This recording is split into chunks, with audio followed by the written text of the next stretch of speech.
दोस्तों नमस्कार। एक बार फिर से आपका दमन जी के क्लासेस में हार्दिक स्वागत है। दोस्तों आज का हमारा टॉपिक है भारतीय संविधान के निर्माण में डॉक्टर भीमराव अंबेडकर का योगदान। तो दोस्तों भारतीय संविधान के निर्माण में डॉक्टर भीमराव अंबेडकर का महत्वपूर्ण योगदान रहा है। डॉक्टर भीमराव अंबेडकर को संविधान का पिता, संविधान का जनक कहा जाता है और उन्होंने विश्व के कई संविधानों का अध्ययन करके भारतीय संविधान के निर्माण में महत्वपूर्ण भूमिका निभाई थी। ठीक है, तो दोस्तों भारतीय संविधान का निर्माण करने के लिए एक प्रारूप समिति का गठन किया गया था।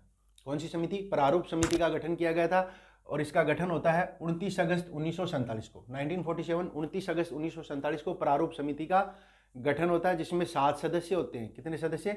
7 सदस्य होते हैं, जिसके अध्यक्ष होते हैं डॉक्टर भीमराव अंबेडकर। ठीक है, प्रारूप समिति के अध्यक्ष कौन होते हैं? डॉक्टर भीमराव अंबेडकर प्रारूप समिति के अध्यक्ष होते हैं। और जो संविधान की प्रारूप समिति के अध्यक्ष के होने के नाते संविधान सभा में डॉक्टर भीमराव अंबेडकर ने संविधान का प्रारूप बनाया। ठीक है, संविधान के प्रारूप का निर्माण किसने किया?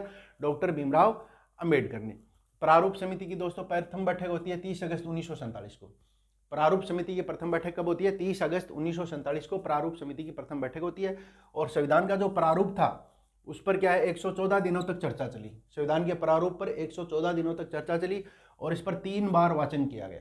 ठीक है, 3 बार इस पर वाचन होता है और 114 दिन इस पर चर्चा चली।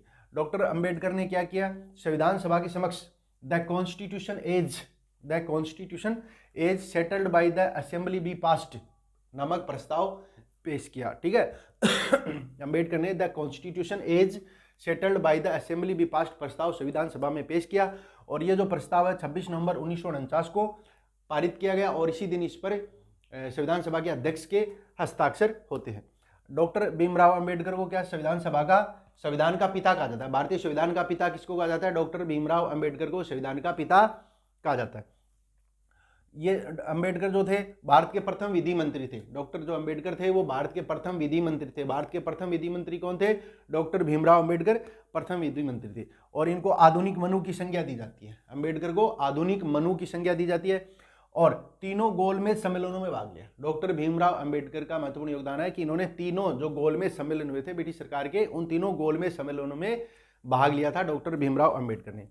और डॉक्टर भीमराव अंबेडकर और महात्मा गांधी के बीच एक पूना समझौता होता है, पूना पैक्ट जिसको बोलते हैं। पूना समझौता होता है जो कब होता है? 1932 को होता है। पूना पैक्ट कब होता है? 1932 को होता है। और किस किस के बीच होता है? डॉक्टर भीमराव अंबेडकर और महात्मा गांधी के बीच पूना पैक्ट होता है। तो दोस्तों आज का टॉपिक आपको कैसा लगा कमेंट करके जरूर बताएं। जल्द मिलते हैं अगले वीडियो में, तब तक के लिए नमस्कार।